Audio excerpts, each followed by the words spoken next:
युवा शक्ति। आज हम चर्चा करेंगे आपके साथ में सफलता के लिए हमें कैसा होना चाहिए, कैसा बनना चाहिए।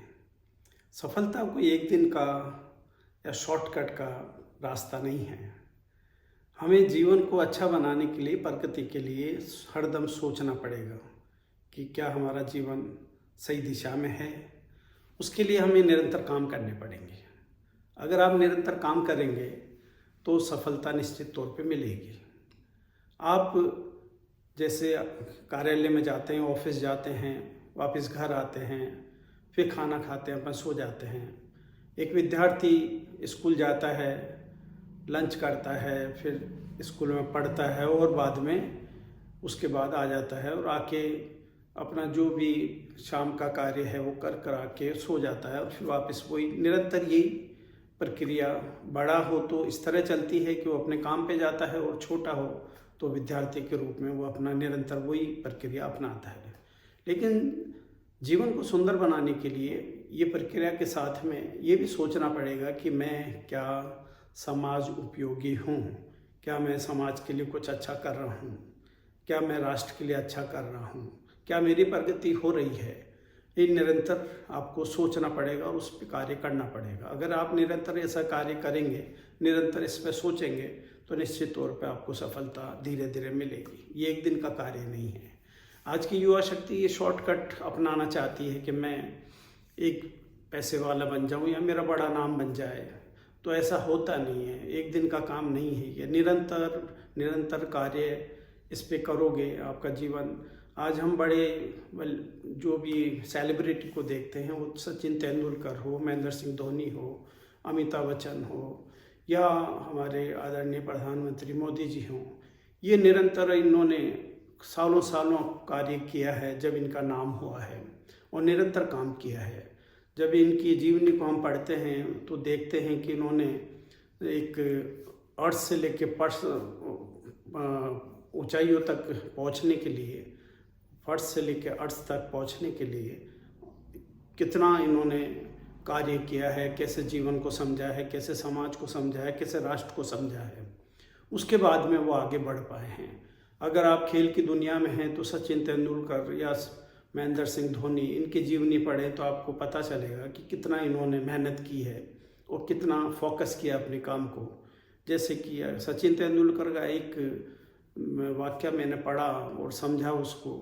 जब उससे पूछा गया कि अगर आप जिस दिन सेंचुरी बनाते हैं तो दूसरे दिन आपका एटीट्यूड क्या रहता है, तो सचिन तेंदुलकर ने जवाब दिया कि मैं सुबह जल्दी उठकर वापस रोज़ाना की तरह 500 बॉल मुझे खेलनी है तो वो मैं खेलता ज़रूर हूँ।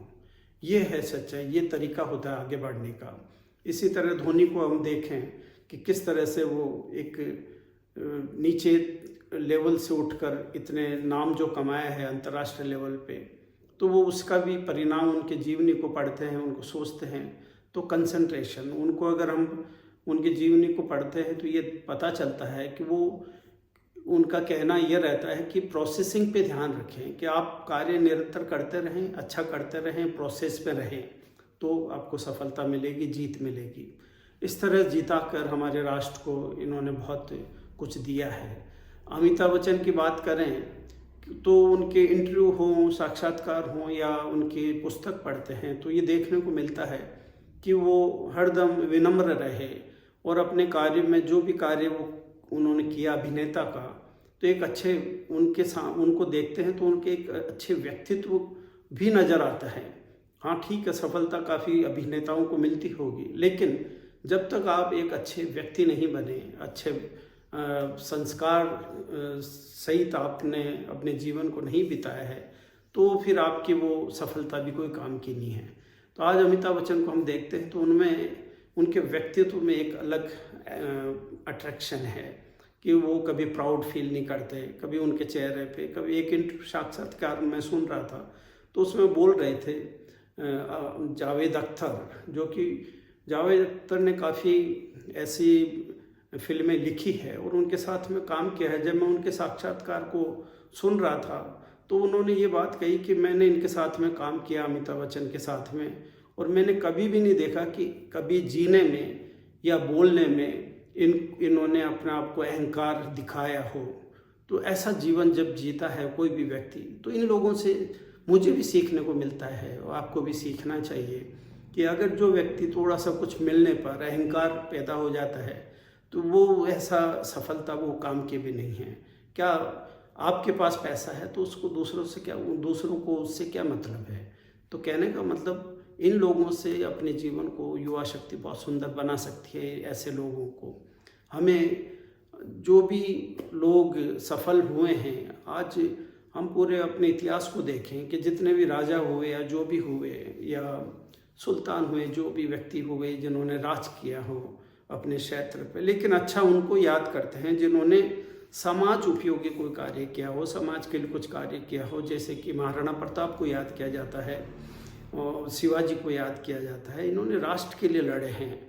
अगर हम, पैसा तो दुनिया ने बहुत कमाया है, लेकिन हम भामाशाह को याद क्यों करते हैं, बिरला को याद क्यों करते हैं? क्योंकि इन्होंने राष्ट्र के लिए पैसा लगाया है। तो पैसा कमाने से कुछ नहीं होता कि आप उसको किस जगह लगा रहे हैं। जब महाराणा प्रताप को आवश्यकता पड़ी तो भामाशाह ने अपना पूरा जो भी उनके पास धन था पूरा दे दिया कि आप लड़ो अकबर से और इस राष्ट्र को बचाओ। क्योंकि अकबर एक ऐसा व्यक्ति था जो कि जब चित्तौड़ पे उन्होंने आक्रमण किया, 30,000 लोगों को मारा था वहाँ पर अंदर, जबकि जो भी सेना थी, सेना उनसे लड़ी और वहाँ पे जौहर हुआ था, जिसमें जो राजाओं की या जो भी जो हमारे सैनिक थे उनकी जो पत्नियां थी, उन्होंने जौहर किया वहाँ पे। तो वो जौहर इसलिए किया कि उनको बचना था उन लोगों से, क्योंकि उनका काम ये था कि वहाँ से वो अपने आप को इसलिए बचाना चाहती थी क्योंकि वो, उनको पता था अपने स्वाभिमान का कि ये लोग आएंगे और हमें नुकसान पहुँचाएंगे, इसलिए उन्होंने जौहर किया। इसीलिए जब महाराणा प्रताप ने उनके खिलाफ युद्ध छेड़ा और युद्ध लड़ा, क्योंकि जब हल्दी घाटी का युद्ध होता है और उनको आवश्यकता पड़ती है, और उसके बाद में भी उन्होंने, महाराणा प्रताप ने काफ़ी युद्ध जीते हैं, दिवेर का युद्ध, और उसके बीच में काफ़ी संघर्ष इन्होंने किया है और जीता भी है। तो ऐसे लोगों को याद किया जाता है। तो युवा शक्ति से कहूँगा कि ऐसे लोगों को ही अपना आदर्श बनाएं, ऐसे लोगों को आदर्श नहीं बनाएं केवल जो पाश्चात्य संस्कृति में जीते हुए अपने आप को बड़ा दिखाते हों या पैसा दिखाते हों, वो अपने आदर्श नहीं हो सकते। आदर्श ऐसे लोग हो सकते हैं जो कि राष्ट्र के लिए कुछ करते हैं, समाज के लिए कुछ करते हैं। और ऐसे लोगों को भी आदर्श नहीं बनाएं जो कि अपनी जातिवाद फैलाते हों समाज में, क्योंकि हम सब एक हैं, कोई भी हो एक हैं। तो अच्छा इंसान होना जरूरी है। कोई अपने परिवार में भी अगर अच्छा इंसान नहीं है तो हम उसे भी थोड़ा सा पसंद नहीं करते हैं। इसीलिए किसी भी जाति में अच्छा व्यक्ति है, अच्छा इंसान है, तो उसको प्रेम करें, आदर दें और किसी तरह का जातिवाद नहीं फैलाएं। अगर हम आपस में ही लड़ते रहेंगे तो हमारा राष्ट्र कमज़ोर होगा। जो भी लोग यहाँ अपने 140 करोड़ लोग रहते हैं, सब अगर मिल के रहें और अपने राष्ट्र के लिए सोचें, लेकिन होता ऐसा नहीं है, क्योंकि सबकी धारणाएं अलग होती है, सबकी आइडियोलॉजी अलग होती है। इसलिए कुछ लोग पैसा बनाने में अब दूसरों को नुकसान पहुंचाते हैं। तो मैं चाहूँगा युवा शक्ति अपने कार्य, अपने जो भी आपने लक्ष्य बनाया है, वो लक्ष्य जो भी बनाया है उसमें राष्ट्र को कैसे फ़ायदा हो, इसके लिए सोचें, ऐसा बने। जैसे हम वृक्ष को देखते हैं, वृक्ष फल देता है तो वृक्ष खुद फल नहीं खाता है, वो दूसरों को ही देता है। जब वृक्ष बड़ा, कोई भी व्यक्ति बड़ा हो जाता है तो झुकना आना चाहिए कि दूसरे का कैसे सहयोग करे। वृक्ष की तरह जब वृक्ष में फल ज़्यादा लग जाते हैं तो वो झुक जाता है। उसी तरह उनसे सीखना चाहिए कि जब आपके पास कुछ मिला है, आपको उपलब्धि मिली है, तो आप किस तरह झुकें, किस तरह संस्कारित होकर दूसरा का सहयोग करें। यही संस्कार हमें हमारा सनातन सिखाता है। और ये सनातनी की ही मजबूती है कि हम हर जाति, कौम और हर धर्म की सम्मान करते हैं। ये भी हमें सनातन समझाता है, सिखाता है। मैं जावेद अख्तर की बात अभी की, जावेद अख्तर का एक मैंने इंटरव्यू पढ़ा तो उन्होंने कहा कि जैसे बहुत इस्लामिक देश हैं, लेकिन हमारा भारत ऐसा देश है, ये मेरे शब्द नहीं हैं, ये जावेद अख्तर के शब्द हैं कि ये सनातन ही है जहाँ पर, यहाँ पर सनातन हो, ईसाई हो, मुस्लिम हो, सिख हो, सब मिलकर रहते हैं और खुशी से रहते हैं। ये एक ही राष्ट्र है, हमारा राष्ट्र, इसलिए हमें राष्ट्र पे गौरव करना चाहिए। और हमारा दायित्व बनता है कि हम हमारे आप को, अपने आप को सुंदर बनाएं, क्योंकि कोई जो भी व्यक्ति इस राष्ट्र में पैदा हुआ हो, वो ईसाई हो, मुस्लिम हो, सिख हो, हिंदू हो, सनातनी हो, जो भी हो, वो फिर राष्ट्र का हो जाता है। जब यहाँ पे पैदा हो गया वो राष्ट्र का हो गया। तो हमें चाहिए कि हम इस राष्ट्र के लिए सोचें, और जब हर व्यक्ति राष्ट्र के लिए सोचता है तभी राष्ट्र आगे बढ़ता है। हम देखते हैं हमारे सैनिक 36 कौम के लोग आज सेना में भर्ती होते हैं, और आज हमारी पूरे वर्ल्ड की जो सेना है, वर्ल्ड स्तर पे अपन देखें तो तीसरे नंबर की सेना हमारे भारत की है। और आज 36 कौम के लोग वहाँ सेवाएं दे रहे हैं। वहाँ हिंदू भी दे रहे हैं, मुस्लिम भी दे रहे हैं, सिख ईसाई सभी दे रहे हैं। उनको ऐसी ट्रेनिंग दी जाती है क्योंकि वो उसी तरह फिर राष्ट्र की सेवा करते हैं। हम यहाँ रहते हैं, हम सेना पे बॉर्डर पे नहीं हैं, लेकिन वो सेना जो वहाँ पर अपनी बिल्कुल परवाह नहीं करती और हमारे लिए डट के वहाँ खड़ी रहती है, कितना भी कहीं बर्फ़ गिर रही हो, कैसा भी मौसम हो, तो हमें उनको भी आदर्श मान के अगर अपन अपने जीवन को बनाते हैं तो सुंदर जीवन बन सकता है। हम केवल यहाँ पर आके ये सोचें कि हमारा काम नहीं है, लेकिन हर व्यक्ति का, अगर कोई वो किसी भी क्षेत्र में हो, किसी जो भी कार्य कर रहा हो, व्यवसाय कर रहा हो या टीचर हो, अधिकारी हो, कोई भी हो, राष्ट्र की भावना रखकर अगर वो कार्य करे, सेवा की भावना रखकर कार्य करे, तो ही राष्ट्र आगे बढ़ेगा, और उन्हीं से आगे बढ़ भी रहा है। कुछ लोग जो अपने लालच में फंस जाते हैं या शॉर्टकट अपनाते हैं, या शॉर्टकट अरबपति करोड़पति बनने में उनका एक उद्देश्य रहता है, लेकिन मैंने देखा है, मैंने अपने जीवन में, कि वो उद्देश्य उसका काम नहीं आता है। वो एक दिन चले जाते हैं, और जो गलत तरीके से पैसा कमाया हुआ है, उनके आने वाली जनरेशन उसको वो ज़रूर बिगड़ जाती है। इसलिए मैं चाहूँगा, मैं युवा शक्ति से, और मेरा दायित्व बनता है, क्योंकि मैं आज लंबे समय से शिक्षा के क्षेत्र में हूँ, तो मेरा दायित्व भी बनता है कि मैं मेरी युवा शक्ति, कम से कम वो लोग जो वो बच्चे जो मेरे साथ पढ़ रहे हैं, मेरे द्वारा पढ़ाए जा रहे हैं या पढ़ चुके हैं, तो मेरा दायित्व बनता है उनके साथ में मैं कुछ वार्तालाप करूँ, अपना मैसेज पहुँचाता रहूँ। तो हमारे को ये निश्चित तौर पे हमारा दायित्व बनता है कि हम किस तरह इस राष्ट्र को आगे बढ़ाएं। तो हम सब मिलकर ही आगे बढ़ाएंगे। हर व्यक्ति एक दूसरे के लिए अच्छा सोचेगा तो निश्चित तौर पे आगे बढ़ेगा। और हमें हरदम चलते रहना है, आगे बढ़ते रहना है कि जिस तरह कोई भी व्यक्ति किसी के बिना सहयोग से और ईश्वर के सहयोग से आगे बढ़ता है, तो अपना जो भी आपका धर्म है, अपने ईश्वर को माने और ईश्वर को मानते हुए अच्छा करें।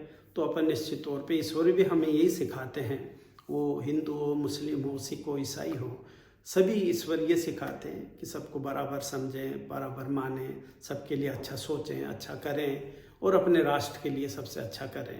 जब ईश्वर, कोई भी ईश्वर ऐसा नहीं सिखाता, कोई भी मालिक ऐसा नहीं सिखाता, कोई भगवान ऐसा नहीं सिखाते कि किसी का बुरा करें। यही जीवन है, जीवन दिया गया है, कितना सुंदर बना सकते हैं ये हमारे ऊपर निर्भर करता है।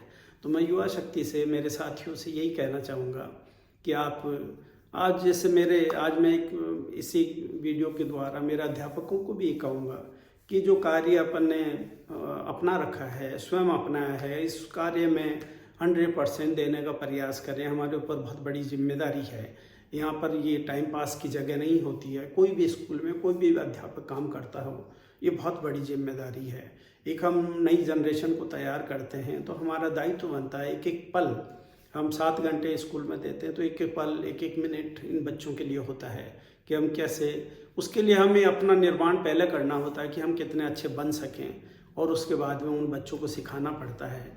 आज हम देखें तो अगर कोई भी पुस्तक है, कोई भी लेसन दिया हुआ है, अगर उसको वैसे के वैसे हम रख दें या एक्स्ट्रा नहीं दें तो हम परफेक्ट टीचर नहीं हैं। क्योंकि एक्स्ट्रा अगर बच्चा चाहे तो आज गूगल पे जाकर और यूट्यूब पे जाके बहुत कुछ ले सकता है, लेकिन एक टीचर का दायित्व है कि एक आप आदर्शवादी बने, आप आदर्श अपनाएं, आप खुद पहले तो अपने आप को उसके लायक बनाएं, उसके बाद में क्लास में जाके आप उसी चैप्टर को, उसी लेसन को एक सरल तरीके से समझाएं कि बच्चे के अंदर इंटरेस्ट पैदा हो। उस लेसन को, उस लेसन के अंदर जो दिया हुआ है उसकी तैयारी करके हम समझाएंगे तो बच्चा उसी टाइम क्लास के अंदर ही उस सब को समझ चुका होगा। इसलिए केवल ले जाके वो डेटाज लिखकर अपना कार्य को पूरा नहीं करें, क्योंकि वो तो बहुत कुछ दिया हुआ है। पहले पुस्तक होती थी, लेकिन ये ज़माना बदल चुका है, यूट्यूब है, गूगल है, तो बच्चा भी सीख सकता है। लेकिन हमारा दायित्व बनता है कि किसी भाषा को और भी सरल करके आप बच्चे को वहाँ तक पहुँचाएँ कि क्लास के अंदर ही वो उस चीज़ को सीखे, उसको समझ जाए। तो ये मेरे अध्यापकों को भी एक निवेदन है मेरा, और ये निवेदन मैं बराबर उनसे मिलता हूँ, करता रहता हूँ। तो हमारा दायित्व युवा शक्ति, जो भी आप अध्यापक बने, अधिकारी बने, राजनेता बने, व्यवसायी बने, जो भी कार्य करें इस राष्ट्र को आगे बढ़ाने के लिए करें। और हमारा दायित्व बनता है कि हम इसको राष्ट्र को सुंदर बनाएंगे, 2048 में विकसित राष्ट्र बनाएंगे, इसका संकल्प रोज लें। जब भी हम उठते हैं सुबह, तो ये प्रक्रिया ईश्वर के हाथ में, कि जब ईश्वर ने आपको जीवन दिया है, जब हम सो जाते हैं उसके बाद हमें ईश्वर ही तो देखता है, तो सुबह जगाने वाला भी ईश्वर ही होता है। तो ईश्वर को ध्यान रखते हुए अपने आप को समर्पित कर दें इस राष्ट्र के लिए, ये हमारा दायित्व है।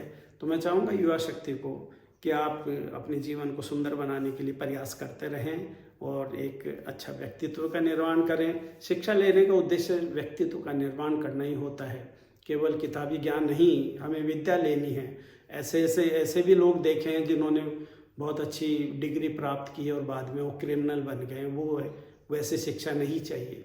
हमें अच्छी शिक्षा प्राप्त करके, अच्छा विद्या प्राप्त करके दूसरों के लिए जीना भी आना चाहिए। दूसरों का जो भी मुश्किल हो तो उसमें भी खड़े होने आना चाहिए। गलत चीज़ के लिए बोलना भी चाहिए।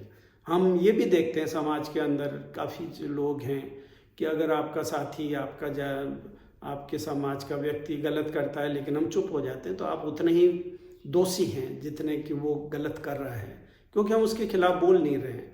कम से कम सहमति तो नहीं दें।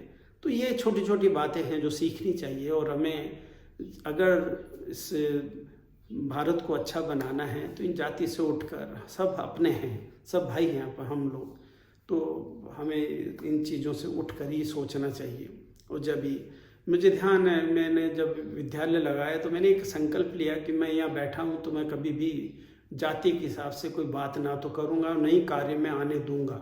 और इस संकल्प को 35-36वां साल अब चल रहा है, तो इसको मैंने पूरा निरंतर अपनाया है। और क्योंकि जब यहाँ बैठ जाते हैं तो हमारे सभी बच्चे हमारे हैं, अपने हैं, वहाँ जाति धर्म नहीं देखा जाता। ये चीज़ें संकल्प, इस तरह के संकल्प लेने पड़ेंगे युवा शक्ति को, कि जब आप जिस भी क्षेत्र में गए हैं तो वहाँ पर अगर इन चीज़ों को छोड़ेंगे तो आपको सफलता तो मिलेगी। और ईश्वर जब काम देता है तो सफलता, पैसा भी मिलता ही है, लेकिन प्रतिष्ठा भी चाहिए। प्रतिष्ठा कब मिलेगी? जब अच्छा करेंगे। तो ये कुछ टिप्स हैं जो कि धीरे धीरे मैं बराबर आपके साथ आता रहता हूँ और आपके कोई वीडियो बनाता रहता हूँ, जो अपने जीवन में सीखा है मैंने कि किस तरह से आप बुराई से दूर रहेंगे, किस तरह नशे से दूर रहेंगे, किस तरह। तो इन चीज़ों में एक छोटे छोटे संकल्प आपका जीवन बदल देते हैं। तो जितना मैंने सीखा है मैं उतना देना चाहता हूँ। मुझसे भी बड़े विद्वान बैठे हैं, उनको भी सुना करो, उनको भी पढ़ा करो। मैं एक छोटा सा व्यक्ति जो जीवन में थोड़ा बहुत सफलता मिली है तो मैं आपसे शेयर करता रहता हूँ। मेरी युवा शक्ति से जो मेरे पढ़ाए हुए बच्चे हैं और आज भी पढ़ रहे हैं, तो मैं उनको बराबर संदेश देता रहता हूँ। इस तरह से अपना जीवन सुंदर बनाएं, अपने माता पिता के साथ में अच्छा व्यवहार करें। और अब से राष्ट्र का, अगर हम माता पिता के साथ अच्छा व्यवहार करेंगे तो निश्चित तौर पे मेरा मानना है कि आप लोग अपने भारत को भी प्यार करेंगे। जय हिंद।